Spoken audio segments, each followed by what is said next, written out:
Hello, everyone. God bless. God bless. Having a little Wi-Fi issues there. Welcome to my YouTube channel, Real Talk with Joseph Brownlee. Real Talk with Joseph Brownlee. Welcome to my YouTube channel.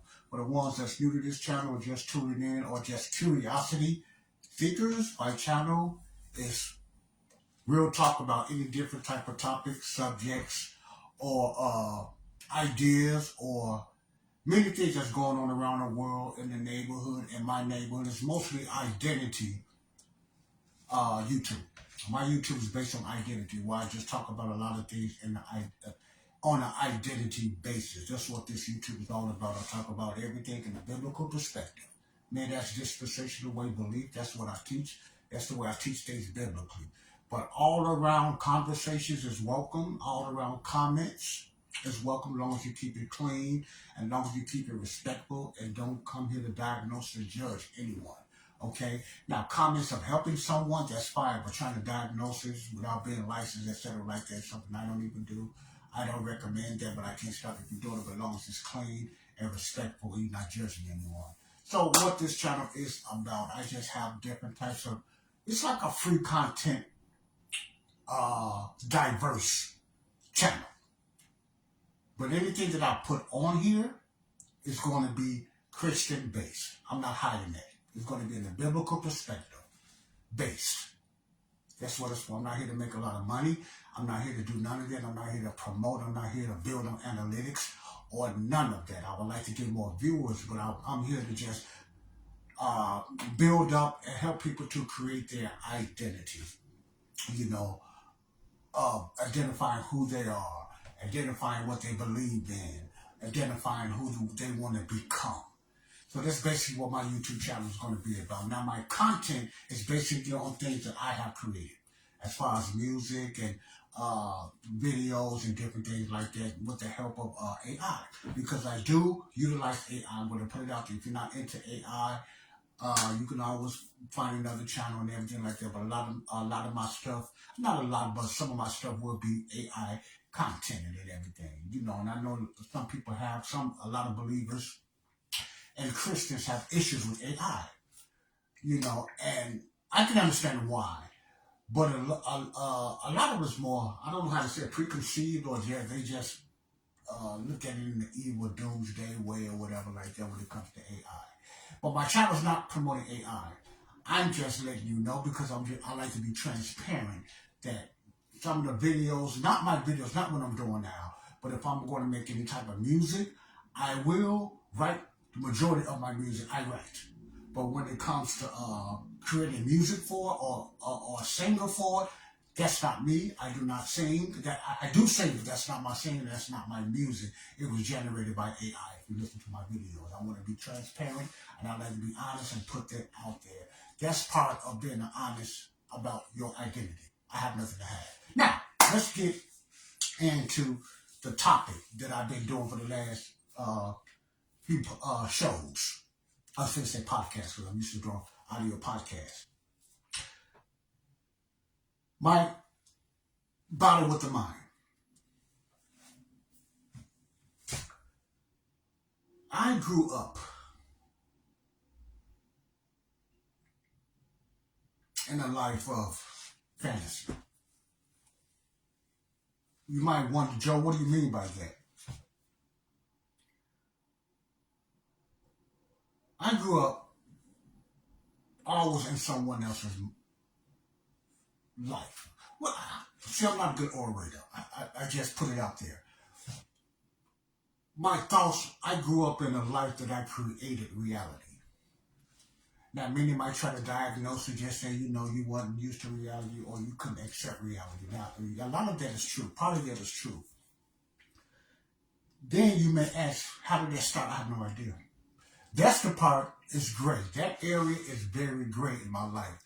What kicked this off? But I'm not going to get into that, because that part I'm not even interested in. I'm not looking to get on the psychiatrist's chair and have them to go back, how it started. That's not important to me, because I believe in going forward. I believe in moving forward. So I want to talk about, only time I'm going back past now, so you can know where I'm coming from, so you can understand my life growing up. Whatever started it or how it started, I don't know. But I know I felt very, listen closely, comfortable and safer when I created my own world. I'm going to explain it later in later videos, but I felt more comfortable and safer when I created my own self-made reality. Now, the way I done this or done that back then, or people may say, well, what's the trigger? That's the medical term. What triggers these type of thoughts? I didn't know back then. And I'm not going to sit up here and act like I remember what triggered it or why I was so isolated or so much in solitude back then and so introvert back then that it affected the majority of my life. That part still bothers me because I missed so much of my life growing up as a child. It's a lot of things I didn't do. It's a lot of things I did not get to go. It's a lot of relationships I was never involved in as far as dating. Maybe that's a good thing, you know. Maybe it kept me from premarital sex and stuff like that. Now that's a pro. That's a good thing. So it's not all bad. I don't want you all to think that it's all bad. But the seclusion or the solitaire that I kept myself in, I can't explain why. But I just know it was. It was just like that. So my self-diagnosis is this. I was afraid to be around people. You might ask why. I don't know. See, you really have to really go back and find out some things. I just don't want to know why. And I'm going to keep it at that. But I'm just telling you, back then I didn't like being around crowds. I would get bent out of shape, nervous, shaky. Because I was so introvert that when I be around a crowd, I felt everybody was advanced over me, if I could say it that way. Because I often back then been around people that was going forward, they was doing not all good at school, but I felt they knew more than me. It was my own low self-esteem that they was moving forward. Somebody else mentioned this too, much faster than me for some reason. Some people just seem to catch on to things and learn things faster than me because I had a very bad learning disability. And I know why now, which I'm also going to get into later on as well. Because of my solitary ways, my solitude ways, and my introvertness, being an introvert. With all that saying, not to make this a long video, with all that said, when I was young, and I'm starting off with my childhood, and I'm a fast forward, even today. So each video I will be building up. It's not going to be a whole big breakdown of everything because I don't remember. It's just going to be in pockets. So it's a lot of gray areas. But I used to get in such deep danger. See, first of all, I want people to understand when you hear me say this. These are not normal daydreams I'm talking about. Because many of you may say, and I know you mean, well, everybody daydreams. That's true. Everyone does daydream or have daydreamed before for long periods of time. I'm not talking about creating something. I'm not talking about daydreaming as in planning to do something. I'm not talking about daydreams of planning to go somewhere or planning to have a girlfriend or a boyfriend or go to the movies or just daydreaming going to the movies or, planning. I'm not talking about regular daydreaming or planning. Those daydreams are normal. What I'm talking about, when I was younger, I didn't even think of it as daydreams. I just thought about I didn't know what to think about it then. See, all this I learned later about MBD, maladaptive daydreaming. But at that time, remember, I'm going back when I was younger, there was not a lot of knowledge about MDD then. So that's how I'm staying in that, back then, what I did not know at that time. So, at that time, I know I used to be by myself, and I felt more comfortable in my own little world, creating my own reality, because I believe I was scared of real reality because I didn't know what real reality was, or I was just a scared person. Growing up, I was very scared, and when you scared like that, I'm just talking about me, it made me very angry, and someone can look at me funny and I think they're judging me. That's how I was. I was very introverted in an angry way. Wasn't me, but I had a temper, baby. I had a temper. I was very angry growing up back then because of my struggle with my excessive daydreaming. Now that's what I want to talk about, excessive daydreaming. Matter of fact, that's what mala means. Mala means extreme or something like excessive. You can Google it or AI it yourself. It's more like extreme or excessive daydream. You may say, Joe, what do you mean by that? I mean, whenever you can daydream beyond an hour, some people can. 2 hours, 3 hours, that's excessive. It's to the extreme that you have brought your whole mind and your whole being into that dream. If I can explain it that way. Like the time I didn't know about no daydream. I just knew it was. I didn't think of it as a daydream. I just thought something. I was crazy. Something was wrong with it. I'm just being real talk. There's something wrong with it because man, I can get deep into it. To the point that it could be hours at a time. I can go in at daytime, morning time, and then don't come outside until about evening time and lose sight of time and sight of reality. Now, I was a disassociation. It's somewhat like that, yeah, but it wasn't out of the body or you just, the Walter Mitty thing with a bed stealer where they had to snap on them, do something to wake them up. No, MDD is not like that. At least what I was going through was nothing like that because I was very conscious of what I was doing. That's why I would hide, and that's why I was disappearing. that's why I would go in solitude to keep to myself, for no one to see me go into my fantasies, what I used to call it in my act, within myself. Because it had to be in a solitude place. Listen closely, it had to be in a solitude place. Why? Because when I create, I act it out, like many MDDers do. Act it out. What do you mean by acting out?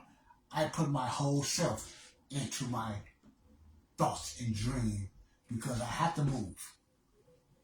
I had to do my stimmies. That was my stimmies because I get so excited. And I got laughed at. People laughed at me in school, even some family members, but they didn't know no better, so I'm not mad at them. But that was my stimmy, or touching, or grabbing my clothes, or just moving around. That was one of my stimmies that keeps me to a level that I don't get too out of hand, I guess, I don't know. But that was one of my stimmies, doing my hands like this. And it was I knew what, when I done it, I didn't know I was doing it until somebody looked at it and I tried to stop. Man, I probably get cocked at it because somebody catching me, man, and I try to stop. I remember that very well with my hands. I still have a problem doing that now. I get excited and I touch my hand. Some of that could be part of autism as well because they have different hand gestures and different things. That don't mean everybody that do a STEMI has a mental disorder, ADHD, autism. I'm not saying that. I'll talk about that later. But those are the things, I'm putting all this together because it wasn't only going into a deep thought. It was, I had to play it out. I had to play it out. I couldn't just sit there and think it. If you just sit there and think it and space out, that's not MDD. Most MDDers have to play it out. I need room because I become that character or characters. Remember, I'm the producer, I'm the director, I'm the writer, and I'm the actor sometimes. So I'm an actor all the time. So I have to I'm playing every role. I know it sounds crazy, but that's MDD. I'm playing every role. But at the same time, it ain't like I know it's normal. I know it's abnormal, but I love it because I get to create a real reality from the reality that's really real. I can say that now because I heard it explained to me, but at that time I never thought that. I just know I enjoyed it. Creating characters, creating girlfriends I made up, or creating girlfriends that I knew and I made them my girlfriend. I even changed their colors, white to black, black to white, whatever. That's what I was going through as a child as I got younger. As I got older. And the upcoming videos, I'm going to get more into that because I want you to know my experience with MDD, because many people have different experiences. Some of the same, but many have their own story or bios about their struggle with MDD. Mine was to the point that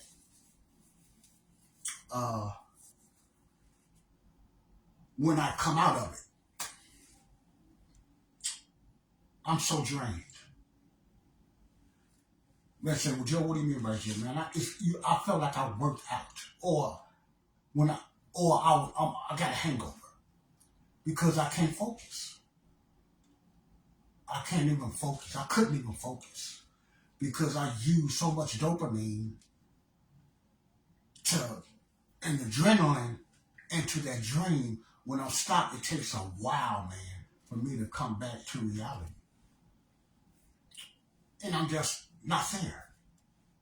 So if anybody talking to me, holding a conversation, man, I'm not hearing you. I'm looking at you, but I'm not hearing because I'm still trying to get that dream out of my head. If I can explain, I'm still trying to get those thoughts out of my head because I just stopped. And when you just automatically stop in MDD or somebody catch you, it's not a good feeling, man. I mean, it just seems like something come out of you. You all out of whack. You don't know what to do. First of all, you're embarrassed. Let's speak about me. I felt a lot of shame, and I felt like I was crazy or retarded. So when somebody walk in on me, especially a family member, or I get caught in school zoning out, I call it zoning out, because I didn't learn nothing in school, not because I was dumb, because I couldn't learn, because I was always, seriously, in my head. So I didn't go nowhere in school. I only went as far as the 9th grade, half of a 9th grade. I never got a high school diploma. Because I was scared of school. Because I never learned nothing in school, because all my life was in my head. I never knew my identity. Everything was in my head.